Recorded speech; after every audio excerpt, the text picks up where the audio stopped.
पनवेल महानगरपालिका Kalamboli ward officer Arvind Patil आणि कामोठेचे ward officer Sadashiv Kavathe यांच्यावर गंभीर भ्रष्टाचाराचे आरोप करण्यात आले आहेत.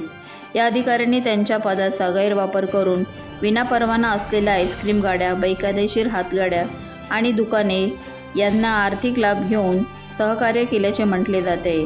या अनधिकृत व्यवसायांना सहकार्य करताना त्यांनी ठराविक हप्ते घेतल्याचीही माहिती मिळत आहे. या हप्ते गोळा करणारे संतोष पाटील आणि बंडू यांचीही या प्रकरणात महत्त्वाची भूमिका असल्याचे सांगितले जात आहे.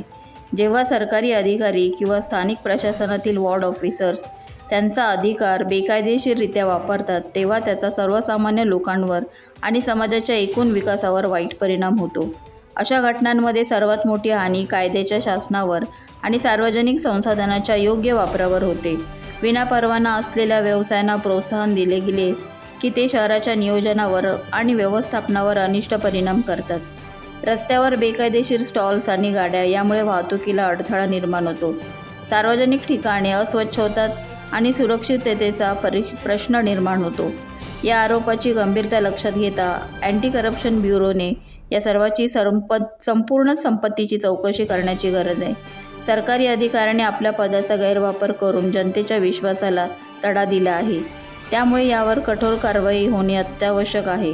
ACBने या प्रकरणात तातडीने लक्ष घालून चौकशी सुरू करावी. तसेच या अधिकाऱ्याने आपल्या पदाचा फायदा घेत भ्रष्टाचार केला असल्याचे सिद्ध झाल्यास त्यांच्यावर कठोर कायदेशीर कारवाई केली जावी. सरकारकडून भ्रष्टाचाराविरोधात कठोर पावले उचलली गेली पाहिजेत. या प्रकरणात दोषी आढळलेल्या प्रत्येक व्यक्तीला न्यायालयात हजर करून कायद्याच्या चौकटीत ठेवून शिक्षा केली जावी. यासाठी प्रशासनाने तत्परता दाखवावी.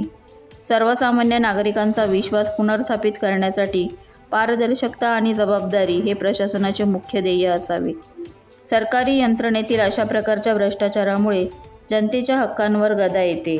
त्यामुळे यावर पनवेल महानगरपालिकेच्या आयुक्त यांनी योग्य ती कारवाई करणे आवश्यक आहे.